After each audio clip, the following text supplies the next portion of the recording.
Mateo siempre fue el hombre que llegaba primero y se iba último de la oficina, no por una ambición desmedida, sino por una incapacidad casi patológica de decir no. En su mente distorsionada por la necesidad de agradar, cada favor concedido era un ladrillo más en el muro de su seguridad emocional, una garantía de que nadie tendría motivos para rechazarlo. Sin embargo, lo que él llamaba bondad absoluta era en realidad una servidumbre silenciosa impulsada por un miedo paralizante. En la oficina, su escritorio se había convertido en el vertedero de las negligencias de sus compañeros. Mientras el señor Castro, un hombre manipulador y oportunista, ascendía a otros empleados menos capacitados, Mateo seguía estancado en el mismo rincón, enterrado bajo informes ajenos. Castro sabía que Mateo era valioso, porque hacía el trabajo de 3 personas por el salario de una, sin quejarse jamás, y agradeciendo cada palmada condescendiente en el hombro, como si fuera un premio. Esa tarde era el 10º aniversario de su boda con Elena, una fecha que ella había marcado con esperanza renovada meses atrás. Mateo prometió solemnemente estar en casa a las 6, pero minutos antes de salir, un colega le pidió terminar un informe trimestral urgente que no le correspondía. Mateo sintió esa presión asfixiante en el pecho que le impedía poner límites básicos. Aceptó con una sonrisa forzada, viendo cómo su compañero se marchaba libre de cargas, mientras él enviaba un mensaje a Elena que sabía que le rompería el corazón. No era la primera vez que priorizaba la comodidad de un extraño sobre su esposa, y una voz interna le advertía que esta sería la última falta que ella soportaría antes de rendirse. La presión se extendía también a su círculo familiar. Su hermano menor, Lucas, era un agujero negro financiero que siempre requería su intervención inmediata. Esa semana, Lucas pedía una suma simplemente exorbitante. Mateo no tenía el dinero, pero su madre le recordaba constantemente que los hermanos debían ser pilares inquebrantables, especialmente cuando uno era tan exitoso como Mateo. Bajo esa coacción emocional, terminó en el banco firmando un préstamo personal con intereses leoninos, asumiendo una deuda ajena para alimentar la irresponsabilidad de un hermano que jamás aprendía la lección. Lo hacía para evitar el conflicto y no ser el villano familiar, sin ver que cada firma era un clavo más en su propio ataúd financiero, sacrificando su paz por una gratitud que nunca llegaba. Al salir de la oficina de madrugada, el frío calaba sus huesos cansados. Al llegar a casa, notó que todas las luces estaban apagadas. El silencio era diferente al de otras noches. Era un silencio de ausencia, denso y definitivo. En la cocina halló la mesa puesta meticulosamente para una cena que nunca ocurrió. Las velas se habían consumido totalmente hasta ser charcos de cera fría. En el centro, donde debería estar el brindis de aniversario, reposaban las llaves de Elena y un sobre blanco con su nombre escrito con una caligrafía temblorosa pero firme. Era el peso de una década de abandonos acumulados en un solo trozo de papel que gritaba el final de su mundo conocido. Antes de continuar con esta historia sobre los peligros de olvidarse de uno mismo y el alto costo de la complacencia, suscríbete al canal y cuéntanos en los comentarios desde dónde nos estás viendo. Mateo tomó la carta con dedos temblorosos, sintiendo que el suelo desaparecía bajo sus pies. Elena decía con amargura que no podía seguir siendo espectadora de su autodestrucción, sintiéndose invisible ante un hombre disponible para todos, menos para su propio hogar. Justo cuando caía de rodillas sobre el suelo frío, su teléfono vibró agresivamente. Era la comisaría. Lucas, arrestado tras una pelea violenta, gritaba que todo era culpa de Mateo por no haberle dado dinero suficiente para saldar sus cuentas. En ese instante de quiebre absoluto, rodeado de sombras y con su matrimonio roto, Mateo comprendió que su supuesta bondad infinita lo había dejado en la más absoluta soledad, siendo culpado injustamente por aquellos a quienes más había intentado salvar. La mañana siguiente al colapso en su hogar no trajo consuelo, sino una bofetada de realidad aún más gélida. Mateo llegó a la oficina con los ojos inyectados en sangre, cargando el peso de la ausencia de Elena y los ecos de los gritos de Lucas en la comisaría. Sin embargo, al cruzar el umbral de la sala de juntas, el aire se detuvo en sus pulmones. Allí estaba el señor Castro, proyectando en la gran pantalla el diseño estratégico que Mateo había perfeccionado durante meses de madrugadas solitarias. Con una sonrisa cínica y una voz cargada de falsa autoridad, Castro recibía los aplausos entusiastas de la junta directiva, atribuyéndose cada idea, cada métrica y cada solución innovadora, como si fueran fruto exclusivo de su propio genio. Mateo sintió un escalofrío recorrer su columna. No era solo un robo de propiedad intelectual, era el saqueo público de su dignidad profesional frente a sus propios ojos. Al terminar la reunión, Mateo interceptó a Castro en el pasillo, con la voz quebrada por la incredulidad. Le recordó las horas extra no remuneradas, los correos enviados a las 3 de la mañana y las promesas de ascenso que habían quedado en el aire. Pero la respuesta del jefe fue un muro de hielo y desprecio. Castro ni siquiera se inmutó. Simplemente le informó que su falta de liderazgo y su obsesión con detalles irrelevantes lo hacían finalmente prescindible para la compañía. Mateo buscó apoyo en las miradas de sus compañeros, aquellos a quienes había salvado de errores catastróficos y cuyas tareas había completado en silencio. Sin embargo, uno a uno, bajaron la cabeza o se concentraron intensamente en sus teléfonos. Nadie quería enemistarse con el hombre que ahora ostentaba el éxito del proyecto estrella. En un giro cruel del destino, Mateo fue escoltado fuera del edificio con sus pertenencias en una humilde caja de cartón, despedido por un supuesto bajo rendimiento que no era más que la excusa perfecta para borrar cualquier rastro de la estafa de Castro. Mientras caminaba sin rumbo por las calles ruidosas, sintiéndose como un fantasma en su propia ciudad, el teléfono volvió a sonar en su bolsillo. Era su madre. Mateo esperaba una palabra de aliento o una pregunta sobre su bienestar tras saber que Elena se había marchado, pero el reclamo llegó como un látigo de fuego. Ella lo acusó de ser un egoísta desalmado por no haber entregado el monto total que Lucas exigía, sugiriendo que la detención de su hermano era responsabilidad directa de su repentina tacañería.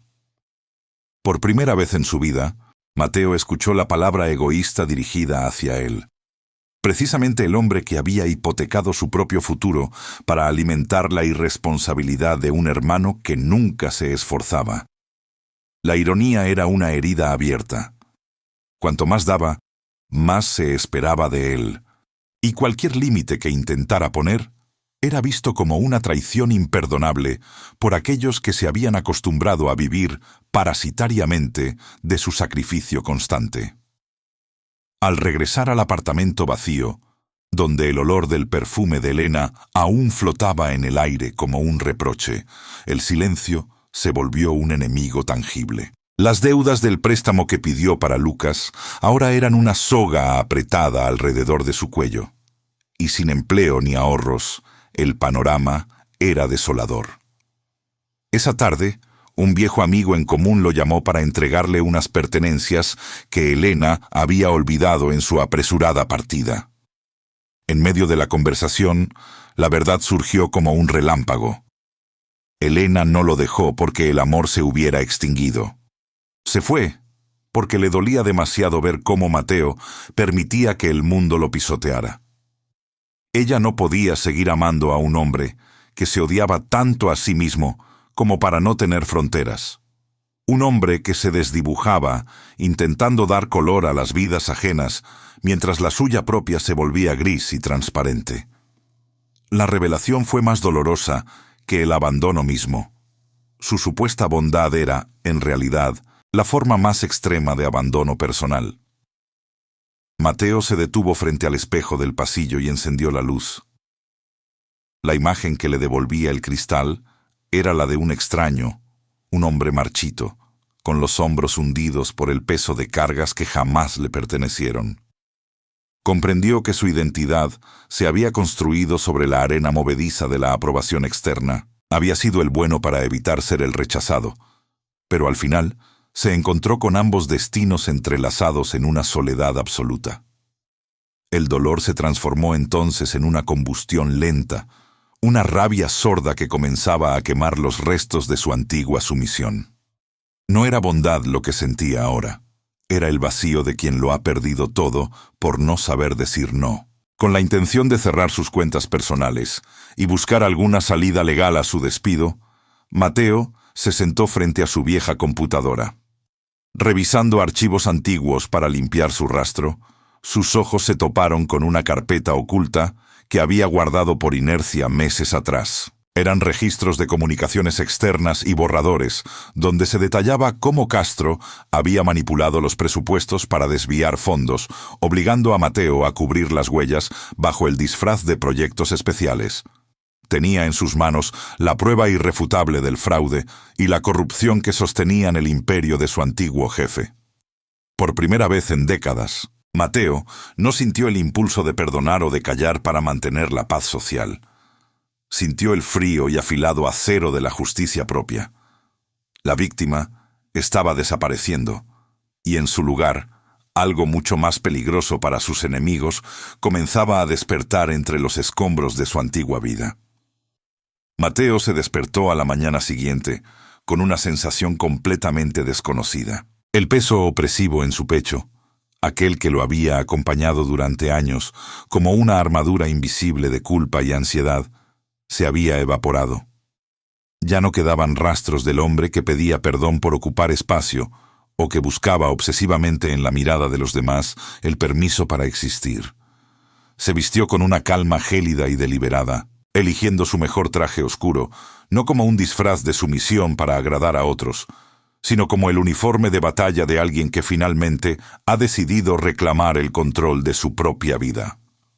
Al mirarse detenidamente en el espejo del pasillo, no vio al mártir que todos solían pisotear con facilidad.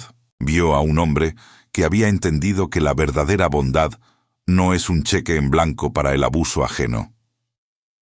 Caminó hacia el edificio de la empresa con un paso firme que resonaba sobre el pavimento, ignorando por completo los latidos acelerados de su corazón.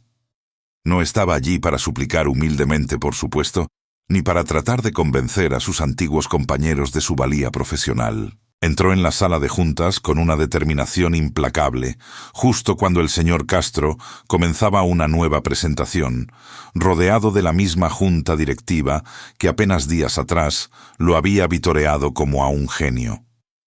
El silencio cayó sobre la habitación como un telón de acero. Castro, con una sonrisa nerviosa que no lograba ocultar el miedo en sus ojos, intentó llamar a seguridad para sacarlo, pero Mateo ya había conectado su unidad de memoria a la pantalla principal del salón.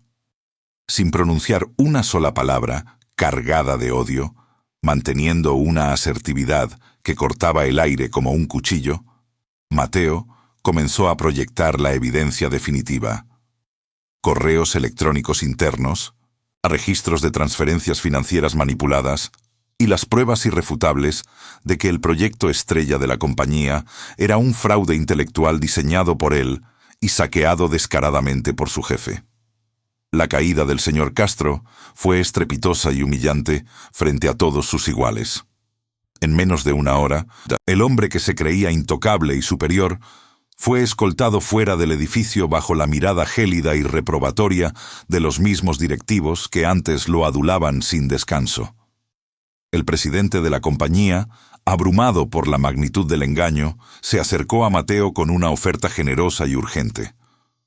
El puesto de Castro, un aumento salarial significativo y la disculpa pública que tanto tiempo se le había negado injustamente.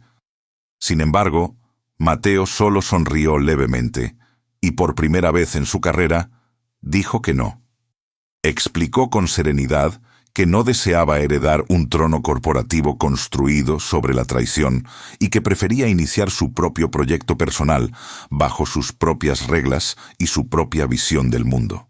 El poder de rechazar aquello que antes habría sido su mayor sueño lo hizo sentir, por fin, libre de las cadenas de la validación externa.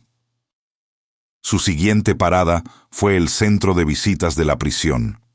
Al otro lado del cristal reforzado, Lucas lo esperaba con la misma expresión de víctima, listo para soltar una retahíla de excusas y nuevas demandas de dinero para salir del paso. Detrás de él, su madre observaba la escena con ojos cargados de un juicio silencioso. Mateo no esperó a que ellos hablaran primero. Con una voz suave pero inquebrantable, le entregó a Lucas un pequeño papel con el nombre de un abogado de oficio y le dejó claro que no pagaría su fianza ni se haría cargo de sus deudas nunca más en la vida. La explosión de ira de su hermano y los reproches de su madre ya no tenían ningún poder sobre él. Al levantarse de la silla y dar la espalda a esa toxicidad, Mateo comprendió que amar a alguien no significa convertirse en cómplice silencioso de su propia autodestrucción.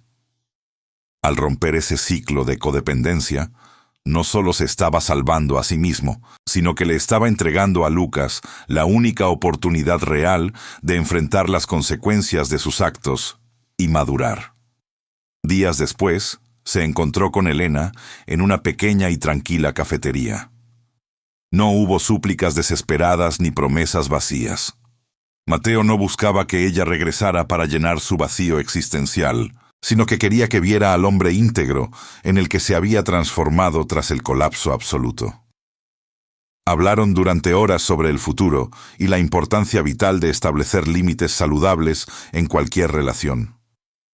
Elena notó de inmediato el cambio radical en su mirada. Una chispa de autorrespeto que antes estaba totalmente apagada por la complacencia crónica. Aunque no acordaron volver de inmediato, aceptaron verse nuevamente para tomar un café, marcando un nuevo inicio basado en la absoluta igualdad y no en el sacrificio desmedido. Mateo comprendió finalmente que ser bueno sin límites no es una virtud loable, sino una forma lenta de autodestrucción. La verdadera bondad requiere la fortaleza necesaria para decir no cuando la dignidad propia está en juego. Perderlo todo fue el precio necesario para recuperarse a sí mismo de entre los escombros de su antigua vida. Ahora, mientras caminaba solo por las calles de la ciudad bajo la luz dorada del atardecer, no sentía el frío vacío de la pérdida, sino la calidez y la plenitud de su propia dignidad recuperada. Por primera vez en su existencia, Mateo no caminaba para servir a otros. Caminaba porque finalmente se sentía profundamente acompañado por su propia presencia. El precio de su nueva vida fue perderlo todo, pero lo que ganó fue simplemente a sí mismo.